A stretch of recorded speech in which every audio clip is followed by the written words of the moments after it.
দক্ষিণ চব্বিশ পরগনার বারুইপুর ফুলতলা ২ নম্বর গেট সংলগ্ন শিল্পাঞ্চলে একটি ওষুধের প্রস্তুতকারী ল্যাবরেটরিতে সেখানে হঠাৎই অগ্নিকাণ্ডের ঘটনা ঘটে। ভস্মীভূত হয়ে যায় ল্যাবরেটরি।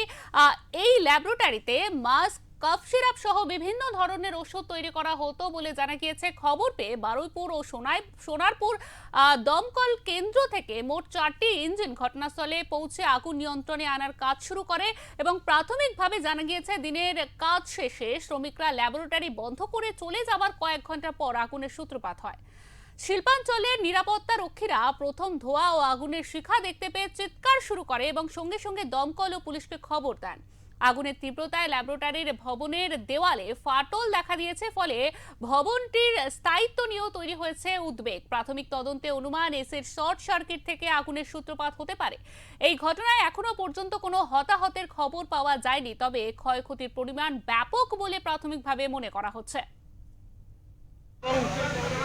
সেই যে ল্যাবরেটরি, সেই ল্যাবরেটরিতেই কিন্তু হলিক্রস রিসার্চ ল্যাবরেটরি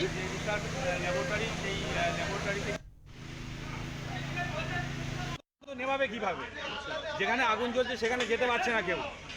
এত আগুন মানে ভয়াবহ আকার নিয়ে, তারপরে সিকিউরিটি এসে যারা কর্মী তারা কাজ করছিল তারা এসে চাবি খুললো, তারপরে এই আগুন ফায়ার ব্রিগেড জল দেওয়া শুরু করলো। মানে সঙ্গে সঙ্গেই ফায়ার ব্রিগেড? হ্যাঁ, ফায়ার ব্রিগেড মোটামুটি 10-15 মিনিটের মধ্যে এসছে বাড়িপুর ফায়ার ব্রিগেড কাছাকাছি। যেহেতু এখানে মূলত কি হতো? এটা ওষুধ ফ্যাক্টরি।